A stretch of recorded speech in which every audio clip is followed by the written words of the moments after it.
Commencer par ce refus d'obtempérer. Hier matin, on a commencé par cette justice qui était passée ou mal passée sur ce jeune homme qui avait attaqué une voiture et qui s'en était sorti avec 18 mois avec sursis. Là, on va parler de ce refus d'obtempérer et comme toujours, qu'apprend-on dans ces cas-là? Le profil du jeune homme qui est de nationalité française, bien connu au tribunal, avec 17 rôles, défaut de PC, de transport, détention, acquisition de stupes, vol aggravé, violence sur conjoint, conduite sans permis, la totale. La totale, comme toujours, il a failli tuer un policier. Vous connaissez ce que je vous dis sans arrêt, au bout d'un moment, un nombre d'infractions. En fait, ces gens sont irrécupérables. C'est triste pour eux d'ailleurs, mais ils sont irrécupérables. C'est surtout dangereux pour la société. Et il faut protéger la société. Donc il y a un moment, au bout d'un certain nombre d'infractions, le problème se pose de les laisser dehors, puisque ça recommencera quoi qu'il arrive. Bon. Et hier, un policier a failli perdre la vie. Donc je vous propose de voir le sujet d'Augustin Donadieu et nous en parlons ensemble. Le choc est d'une extrême violence. Ce chauffard en plein refus d'obtempérer fonce délibérément sur ce policier municipal qui a tenté de lui barrer la route.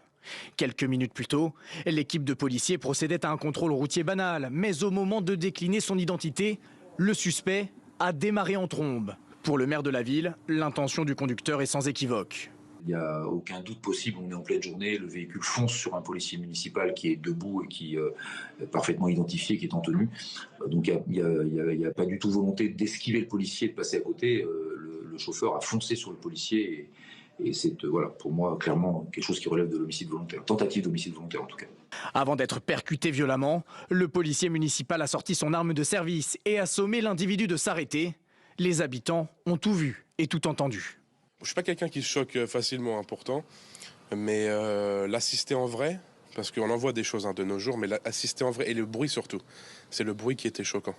Le bruit des chocs, de la tête sur la voiture et de l'impact de la voiture sur le policier, c'était ça qui était surtout très choquant. Le suspect, un homme âgé de 23 ans, roulait sans assurance. Il était bien connu des services de police avec 17 inscriptions au fichier de traitement des antécédents judiciaires, notamment pour conduite sans permis ou encore détention de stupéfiants.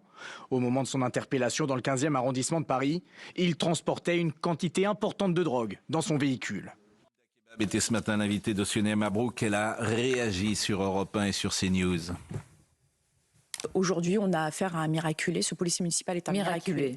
Absolument. Compte tenu du choc. Et absolument. Je veux dire, le bruit qu'on entend, est, malheureusement pour nous, est familier parce que beaucoup de policiers ont connu sur la voie publique des collègues qui ont été percutés.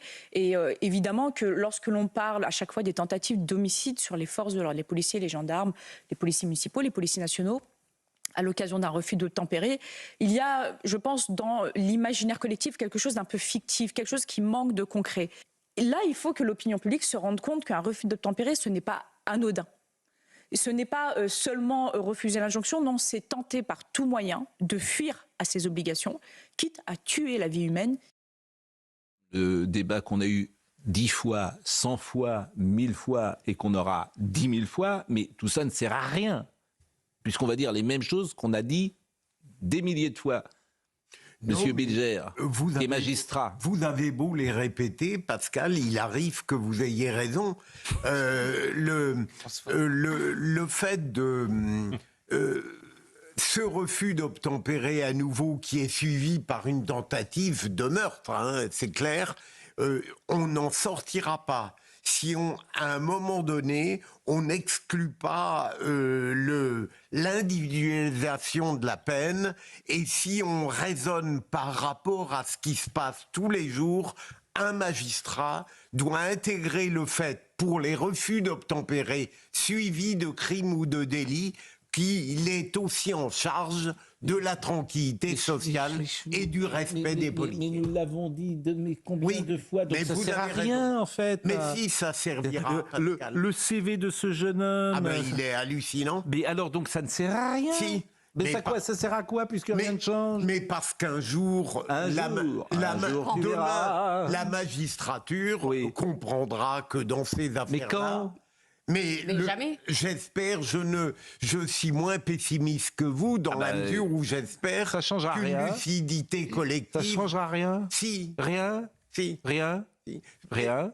Non, il faudrait le retour des peines planchées. Là, Rien, ça ne changera rien. Oui. Hier, je vous assure, les policiers, mais ils sont formidables, les policiers, en fait. Bien sûr, sur Parce les qu'ils sont toujours engagés. Ils ne démissionnent pas, ils y croient encore. bien Mais sûr. quand vous voyez le policier, l'affaire d'hier dont on a parlé, et ce jeune homme, s'il passe devant un tribunal, il sera condamné à quoi? À rien. Non. Il aura peut-être une petite peine d'intérêt général. un peu de Non, souci. Pascal. Mais c'est ce qui s'est passé à Nantes. Il y en a un qui a traîné un flic sur 50 Ça mètres. changera. Mais pourquoi vous dites ça? Il n'y a parce rien que- qui permet de nous dire que ça va changer, Si. parce qu'à chaque fois qu'il y a de Si. nouveaux Eh ben, je ne vous procédés, crois ça ne plus. change pas. Mais si, Voilà. Je crois que c'est foutu. mais croyez-moi, Là-dessus. parce que si on abonde dans votre pessimisme Oui. un peu global, rien jamais ne changera. J'espère. rien non, jamais ne mais changera. si, non. il y a, Mais non. Philippe, il y a Maître une loi- Sarah Il y a Salman. une loi en 2022 qui est venue alourdir Oui. les peines, parce que souvent on nous dit quand il y a des choses comme ça, on va alourdir la peine, alors qu'en réalité ça ne sert à rien vu que la peine maximale n'est déjà pas appliquée. La peine maximale, c'est 2 ans d'emprisonnement, 15 000 € d'amende. En réalité, ce qu'il faudrait, c'est le retour des peines planchées. Au moins, on aurait un minimum. Parce que là, si ça se trouve, il va s'en sortir avec un sursis. Dans la tête de ces délinquants, un sursis, ça veut dire à la maison et ça veut dire pas de sanction. Mais Le dans la refus mesure où les- d'obtempérer est un drame. Oui. Il y en a un, je crois, toutes les 20 secondes. Un c'est ça tous les- non. Toutes les 20 minutes. Toutes les 20 minutes. Toutes les 20 Par minutes. contre, et- peut-être Il n'y a pas. jamais eu autant de démissions de policiers et de gendarmes. Et de suicides. Et je comprends. Et de suicide écoutez, également. moi, ce que je vous propose, c'est que de ne pas en parler pendant des heures, parce que ça ne sert à rien du tout. En revanche, on peut écouter Thierry Colomar, qui est président de la Fédération nationale des policiers municipaux. Je suis horrifié, bien sûr. Encore une fois, un policier municipal est blessé lors d'un refus d'obtempérer. Encore une fois, un membre des forces de l'ordre est blessé lors d'un refus d'obtempérer. Honnêtement, la profession, que ce soit les forces étatiques ou les policiers municipaux, la profession en a marre. Ça aurait pu être dramatique. En plus, la personne, on voit nettement sur la vidéo qui tourne sur les réseaux sociaux, que la collègue qui était avec notre collègue blessé a évité de justesse le véhicule. Il n'a pas hésité à foncer aussi sur elle. C'est presque une tentative d'assassinat. La personne sait très bien, en percutant le policier, qu'il peut le tuer. On avait parlé de cette affaire à Nantes. 35 heures de travail d'intérêt général en 2023 à Nantes pour un voleur de voiture qui avait percuté un policier de la compagnie départementale d'intervention. Il y a des mois de soins et des séquelles irréversibles pour l'agent. 35 heures de travail d'intérêt général. C'est ridicule. Mais, Le travail oui, vous pouvez d'intérêt dire. général, d'ailleurs, est une sanction généralement ridicule par Mais qui est rapport à pas la adapté. gravité de ce qu'elle prétend réprimer. Mais il ne faut pas désespérer. Eh ben, il ne faut ne Je désespérons vois pas pas. quel élément d'espoir nous avons. Mais Non. si, il y en a tout le temps. Bah, dites-moi toujours. lesquels. Mais Bon. tout simplement, quand on connaît la On ne France parle jamais judiciaire, des trains qui arrivent à l'heure, mais il y a des pratiques condamnations, qui sont, hein, aussi. tout à fait conformes à ce qu'exige Il y a la des condamnations aussi. Bon. Ah oui, mais pas à la Oui. hauteur du Oui, mais des si. faits. Après les émeutes, par Rien exemple, il y de a des pire condamnations. qu'il n'y a qu'à le faucon. Hein. Ça sert à rien. Ah, il y a On va parler de culinaire. Mazan. On va parler de Mazan et de ce qui s'est passé hier. Je trouvais qu'il y avait quelque chose chez cette femme, effectivement, d'être confrontée, de vouloir confondre ces hommes, d'avoir refusé le huis clos et de les avoir désignés, d'avoir dit vous. Ça, il y a quelque chose de l'ordre, effectivement, qui peut être intéressant, même pour la société. Et on voit bien, d'ailleurs,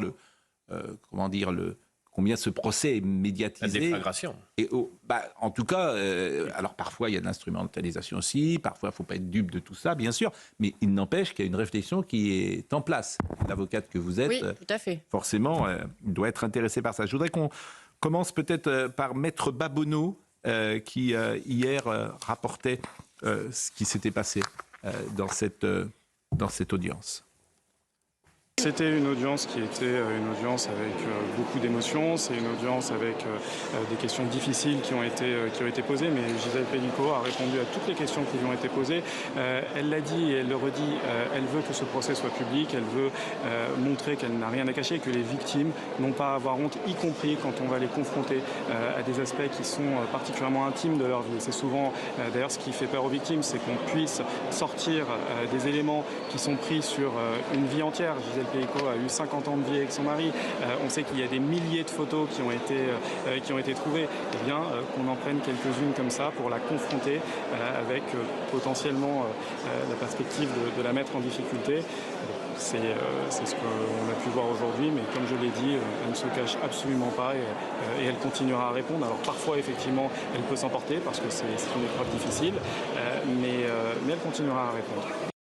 Des phrases très fortes. Aujourd'hui, j'ai l'impression que la coupable, c'est moi et que les 50 victimes, ce sont eux qui sont derrière moi. On me traite tantôt d'alcoolique, tantôt d'exhibitionniste parce que j'ai eu le malheur de sortir de la douche et de rejoindre ma chambre sans serviette. Je m'interroge à partir de quel moment un homme décide pour sa femme.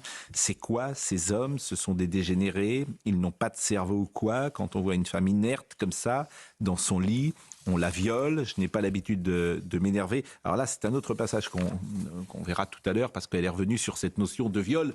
Ces hommes qui est magistrat, on rappelle que ces hommes entrent dans une chambre, cette femme dort, donc le problème du consentement, par définition, elle ne peut pas être consentante puisqu'elle est endormie et peut-être dans un état comateux. Et surtout, on leur a donné des instructions.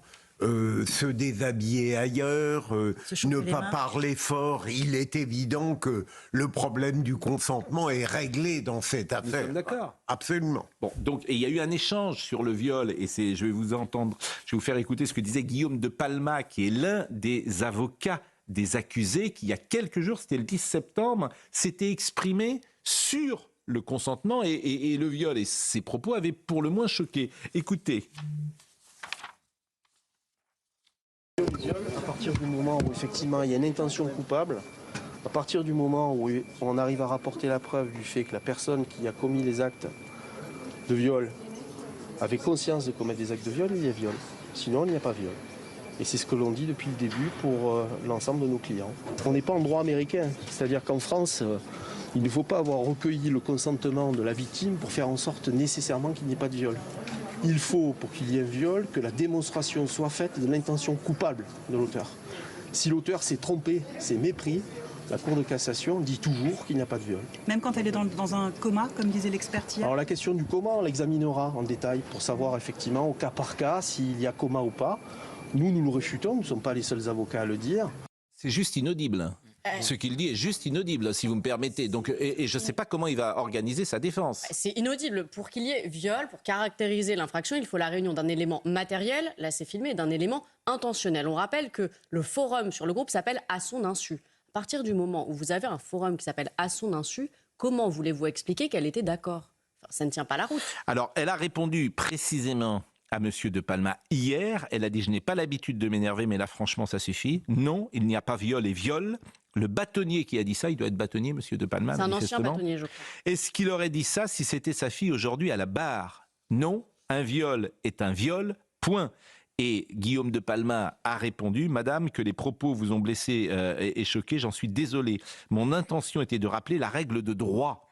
Mais madame, il ne faut pas rajouter du sel au débat. » Oui. Si vous me permettez. Alors, c'est vrai que c'est pas facile pour ces avocats, sans doute, de défendre cela parce que c'est juste indéfendable. Alors, tout le monde a le droit à une défense. Mais bien sûr, mais c'est indéfendable. Je ne sais pas comment organiser une défense. Après, on peut organiser. Il y a trois axes. Soit vous dites, le viol n'a pas eu lieu, c'est compliqué, il y a les vidéos. Soit vous dites, je pensais qu'elle était d'accord, c'est compliqué. Soit vous adoptez la ligne de défense de M. Dominique Pellicot, qui est, oui, je reconnais, mais je demande la clémence du tribunal parce que j'ai beaucoup souffert, etc., etc. C'est une ligne de défense. On reparlera de ça, notamment dans la deuxième partie, mais puisque Fanny Marceau est avec nous ce matin, je voulais que Fanny, que vous connaissez, qui présente le 8h d'Europe 1, je voulais faire un petit focus sur la Martinique avec ce qui se passe évidemment dans ces territoires d'outre-mer. On sera avec Régine Delfour, que je salue, Régine, et qu'on pourra écouter tout à l'heure. Le procès a repris ce matin, Régine, juste quelques mots et on vous écoutera dans la deuxième partie, mais l'audience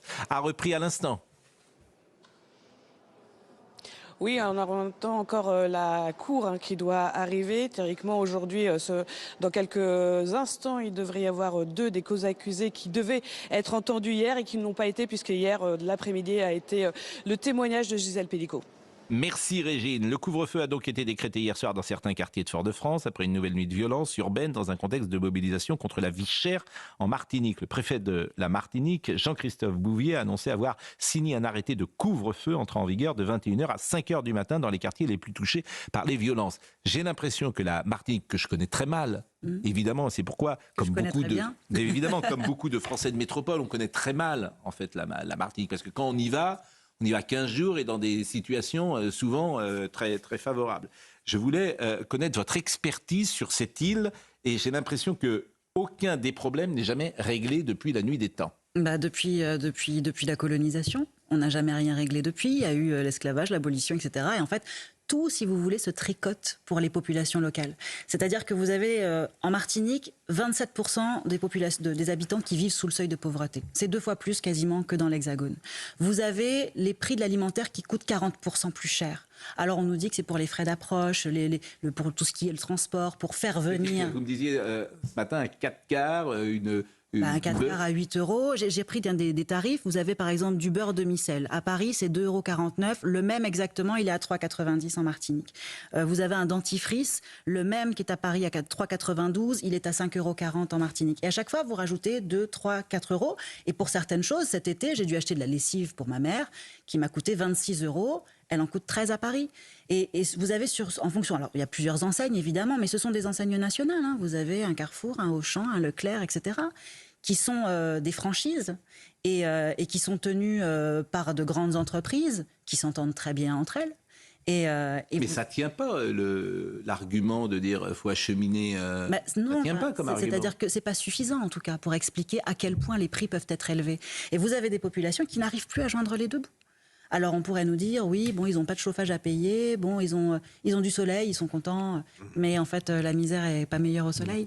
Et donc forcément, les gens sont en souffrance. Vous avez en plus d'autres problématiques, cette impression d'être, il y a cette expression qui revient souvent, d'être non pas des Français à part entière, mais des Français entièrement à part, avec cette impression que l'éloignement et justement le manque de compréhension de la situation fait qu'on est regardé avec un certain dédain ou avec d'indifférence. Oui, une forme d'indifférence, bien sûr. Vous avez plein de promesses politiques. Mais là, par exemple, le président du conseil exécutif de la collectivité territoriale, on fonctionne un peu comme la Corse, on a une collectivité territoriale avec 2 chambres. Le président du conseil exécutif a dit, bon, écoutez, je vais baisser on va faire en sorte qu'il n'y ait plus d'octroi de mer, c'est une taxe spécifique qui permet de financer les collectivités, qu'il n'y ait plus d'octroi de mer sur des milliers de produits alimentaires. On expérimente ça pendant 3 ans. Et à côté de ça, il a sollicité le Premier ministre pour lui dire, faites en sorte de bloquer les prix, faites quelque chose pour nous aider, prenez des mesures radicales. Mais on n'a pas de gouvernement, donc c'est compliqué d'avoir des réponses. On a un Premier ministre qui pour le moment, a d'autres chats à fouetter. Et donc cette impression de toujours parler dans le vide, parce que même quand il y a un ministre, finalement, il y a des pseudo-réponses. Mais en vérité, on voit bien que les problèmes sont pas réglés.